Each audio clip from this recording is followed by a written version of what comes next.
Approximately 37 students from the Center for Adolescent Renewal and Education Limited, or C.A.R.E, will benefit from financial support from the St. Lucia Social Development Fund, or SSDF, which has once again partnered with the Department of Education, Innovation and Vocational Training to fund its students' intervention program known as the Post-Primary Alternative Pathway, or PAP. SSDF will continue its sponsorship of the first cohort of 12 students and sponsor an additional 12 students in the second cohort for the 2023-2024 academic year. The Education Quality Improvement Project, or EQUIP, will expand its support to include 13 new students. Speaking at a handing over ceremony held recently in the conference room of the Education Ministry, Executive Director of the St. Lucia Social Development Fund, John Victorin, said he is excited that the program aimed at providing support to students with severe achievement difficulties will provide an alternative avenue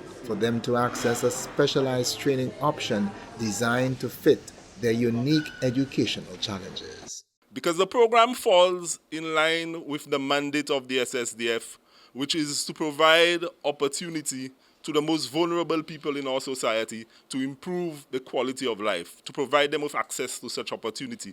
I encourage you, my final words, I encourage you to take this program seriously.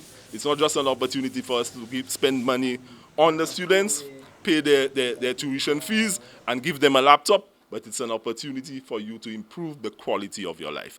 New participants in the program were presented with laptop computers to ensure they have the tools necessary to take advantage of the program's emphasis on unique instruction that is tailored to each student's individual requirements. Senator Honorable Dr. Pauline Antoine Prosper, Parliamentary Secretary in the Department of Education, Innovation and Vocational Training, reaffirmed the ministry's commitment to closing the gaps in education, ensuring that all students, regardless of background or aptitude, have access to high-quality education.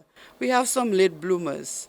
We have some children early in their lives, they play, but later on, you realize these are brilliant people you have among you, and they need the opportunity to continue school.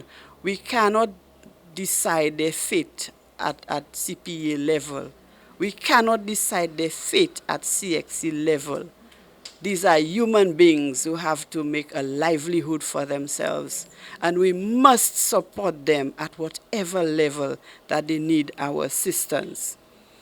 Executive Director of C.A.R.E, Dr. Colleen Mason, said the program is well suited for the students which were carefully selected. The success is that of the 13, 12 successfully completed the year 1.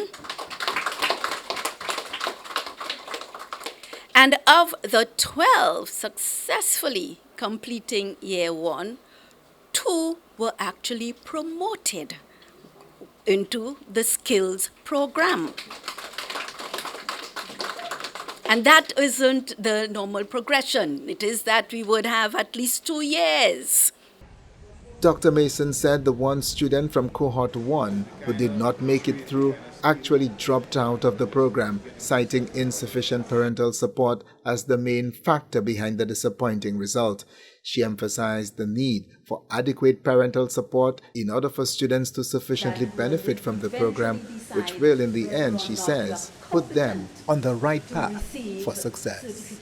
From the Communications Unit of the Department of Education, Innovation and Vocational Training, I am Satney reporting.